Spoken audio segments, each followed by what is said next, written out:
This is a foreigner in the Philippines. What we're going to look at is the house that my mother-in-law has lived in for some 50 years. They did start off with a smaller house here 50 years ago, but that was just so that they could live there as a young married couple. She was 17 years old, or was it 16, Beth? 16. 16 years old she came to this place. It was leveled, it was prepared, there were no plants, there were no trees, nothing. And they came as a young married couple and they lived here. First of all, they built a small house that probably didn't look a lot better than that one. And that is where we keep the chickens and the turkeys.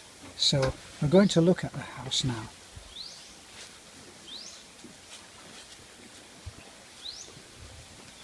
Now, as we always say on our videos, our videos are about showing what ordinary people live in, what conditions, in what kind of house. There are no 5-star hotels in our videos. There are no luxury resorts. Nobody's doing any hang gliding. Nobody's surfing on a white beach. It's not that. It's about people, and these are human interest stories.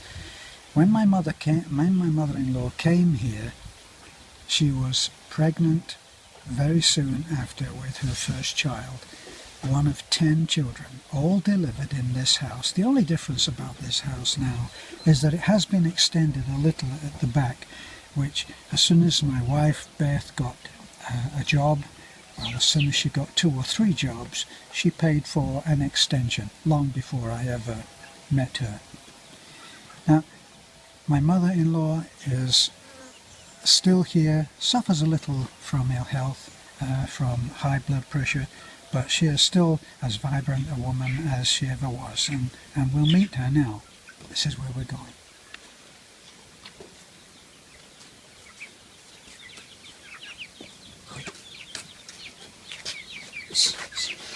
So this is Nanay. Say hello, Nanay. Hello. Nanay's been having a siesta with the chickens. Go chicken. So she's allowed us to go through her house. The thing about Filipinos is that they know that what they have is what they've got. There's no pretense. There's no rushing around to make it look better than it really is. There's no what I think of as deception when you go to visit any Filipino house. You take them exactly as they are. There are no pretenses. Everything is as it is normally. So this is the way that we are all living now. And when Beth and I first arrived on this hill, this is the house that we lived in. But come and look.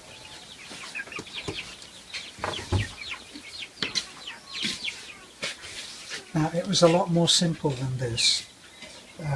We brought this little L-shaped couch from our apartment in Cebu, and we brought this. So this is slightly fancier, believe it or not, slightly fancier than it ever was then. Just bear in mind that this was all made almost 50 years ago. The only difference, mainly, is that the outside now is covered in plywood instead of being covered in this. This is the woven bamboo that you can buy and that most houses are actually constructed. I'm talking about ordinary people now. I'm not talking about people who have thousands of dollars coming in. I'm talking about the poverty level or very, very low living level of people in the Philippines is something like $1 a day. That tells you what kind of lifestyle they have. I call this whole place a one-egg economy, because you can go to a local sari-sari store and ask for eggs, and they will ask you how many. And if you say 1 egg, they'll give it to you and not think any more or less of you. It's a one-egg economy. This is my mother-in-law's bedroom.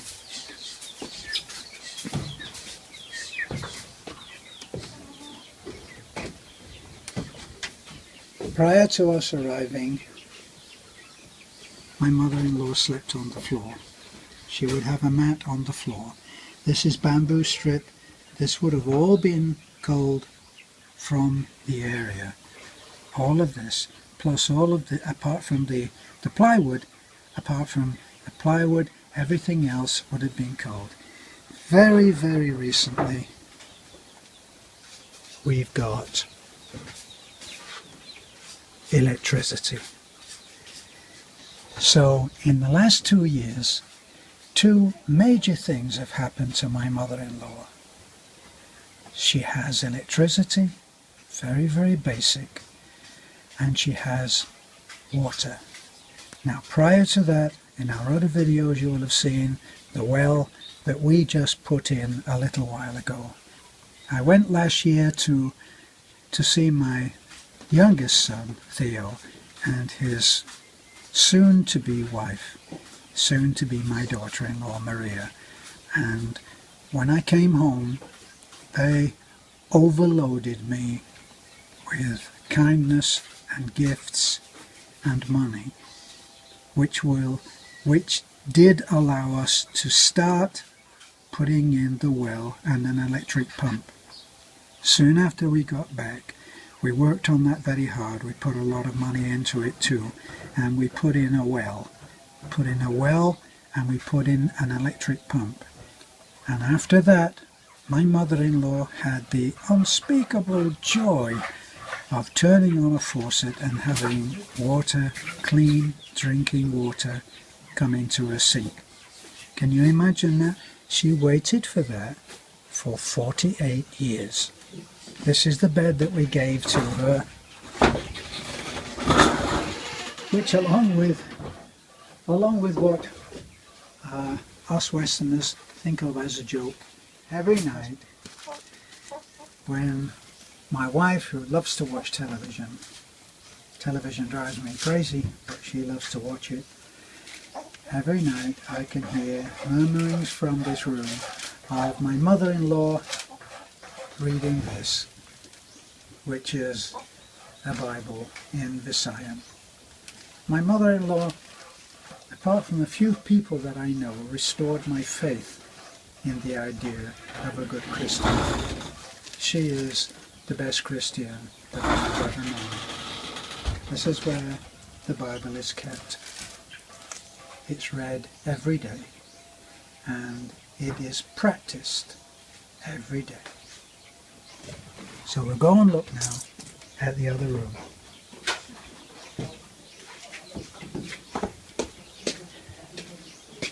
So you can see that there are no windows. There are only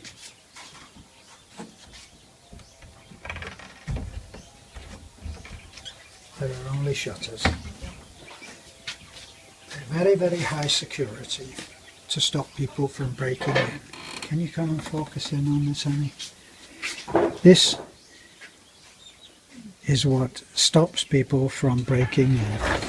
Now this huge lock here, which slides across, as you can see,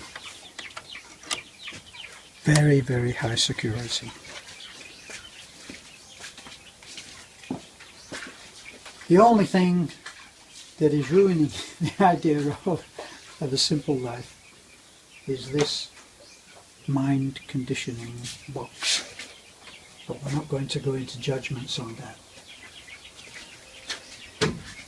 This stair was made by my father-in-law, who is now passed. It's exactly the same, still the same, extremely rustic. But now, when I first heard that my sister-in-law, Nanay'S, was going to move in, when we moved out and into our house, which is incomplete, but we were able to live there and live there now.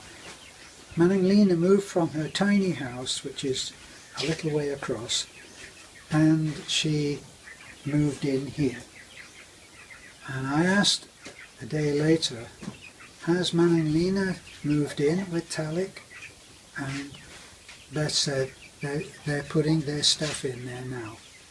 And I went and I looked, and this was their stuff.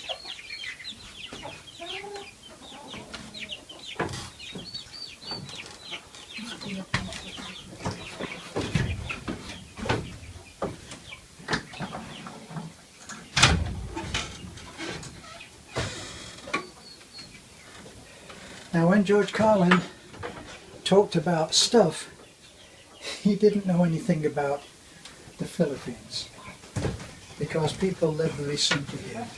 This is the bed that Balalut sleeps on happily every night. He rolls this mat out and he lays out, and his body doesn't protest the bamboo floor. The bamboo strip floor is the same now as it was 50 years ago when the house was built. Everything else, as I say, other than the fact that now the house is actually clad in plywood, everything else is the same. You can see that the rustic, everything is rustic. There is that one major thing, and that is there's an electric light. You notice that with Filipino frugality, there's one light between two rooms. And this is the kind of rustic carpentry that would have been done then. Filipinos have an incredible way of deciding how to put something that looks like a snake going this way, that way, and that way, and they can make it so the bottom and the top are plumb. They're in line, and that's how they build their houses. And that's how this is built now. If you look here,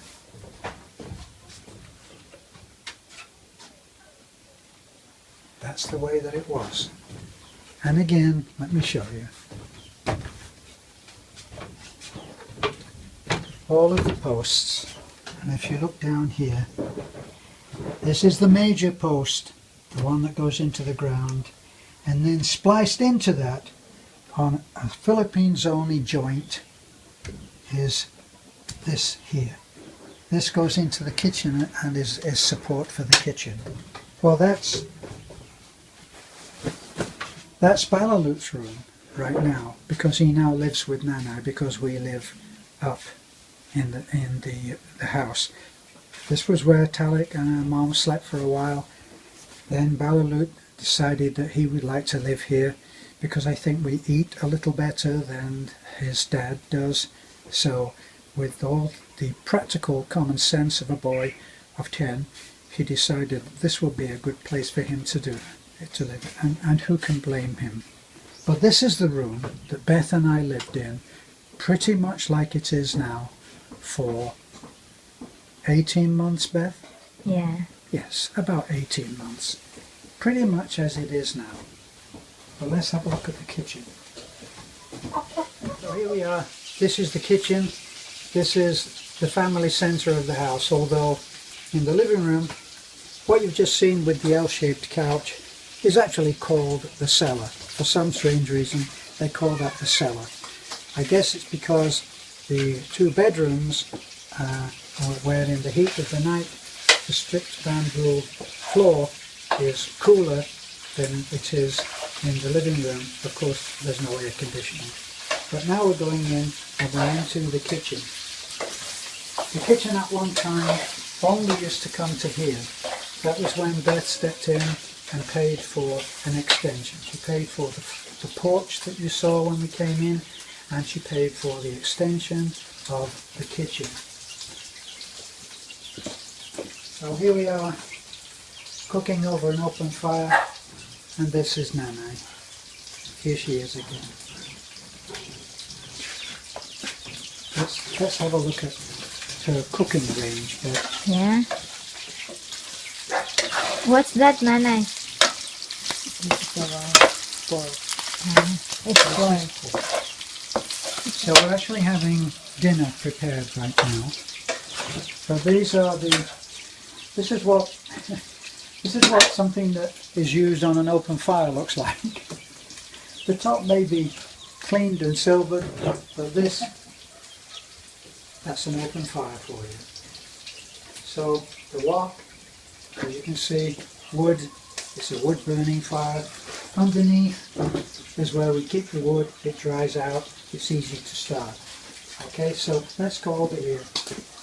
As I said, there is a special kind of Philippine carpentry which somehow they can put one support column and then put another one on top of it and make it withstand a typhoon.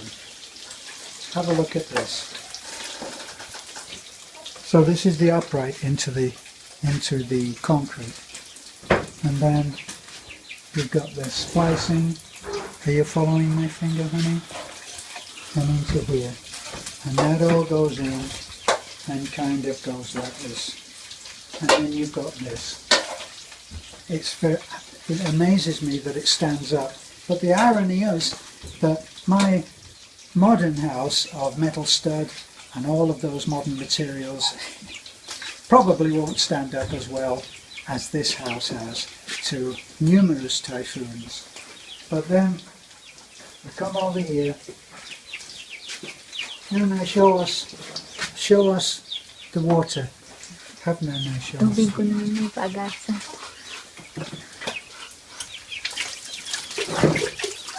Now that was a wonderful moment for Nanay a little while ago when we put the well in around Christmas, and she was able, for the first time in 48 years, 50 years, to be able to come here and fill a bowl of water, fill a bowl with clean water. Up to that time, what we used to do, we used to go down to the well every day.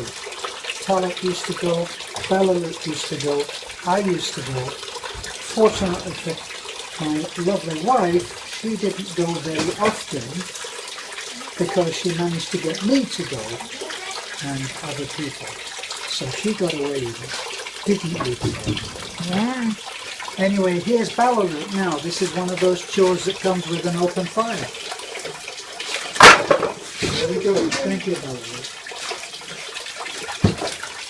This has clean water, so that if ever the well runs out momentarily, we would still have drinking water here. But in actual fact, the small well that we showed in another video has never run dry, even though it's only a few feet deep. We put another one in, which was much bigger in every direction, and it so far has never run dry. We have an electric pump on that, which is what feeds this. The pump takes it up to the house, and gravity feeds the faucet here. That's how it works.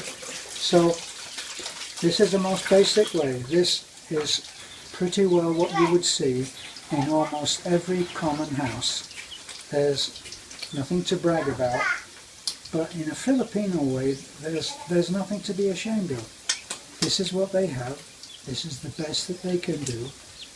This is part of a community that has lived on these hills for 50 years and more, using the carabao, bamboo sled, using a saw, using a hammer, using the most basic tools. That's what they built this house with, which has to be admired. Filipinos generally, can be said, are the most amazingly resilient people in the face of hunger, deprivation, all of those things. They can still smile through it all, which is what gives them the reputation of being among the friendliest people in the world. This has been another glimpse of real life in the Philippines. I hope you enjoyed it. You can find us on GoFundMe. If you want to contribute, it will be GoFundMe Island Hilltop Community by Terence Flannery. We can assure you that anything that you send will be used in the way that you want it.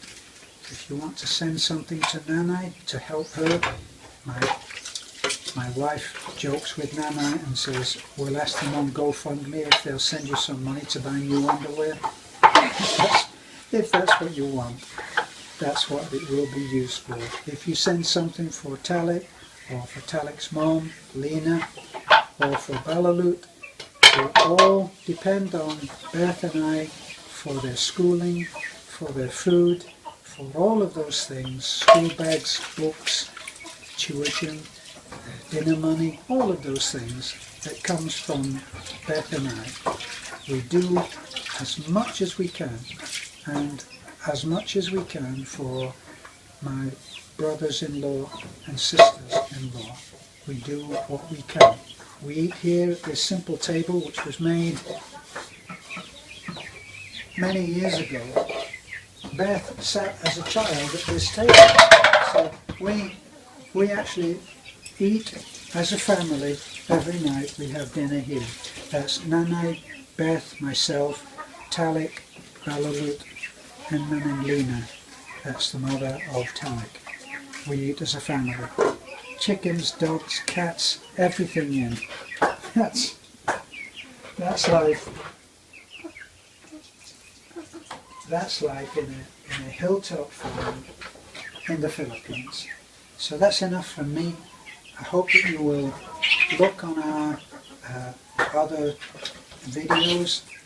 They are all done unpretentiously with a sense of realism and honesty, which we hope is unique to our videos. Look at them. Please like, please comment. We are always interested in hearing your comments. And please subscribe. It does help. And money that we make goes essentially to the community, our little community of various families, our families, and other people who depend on us for work, which we happily give and pay them for at the going rate. So we help to feed many families. We put in a road, we put in a bridge, we put in water, we've helped to put electricity in. All of these things are done for the community. Please help if you can. If not, just comment. Tell us if you've enjoyed the videos, if you've understood everything, if you want to see anything else. We're open to suggestions. Give us a try. This is Foreigner in the Philippines. Thanks for looking. Bye for now.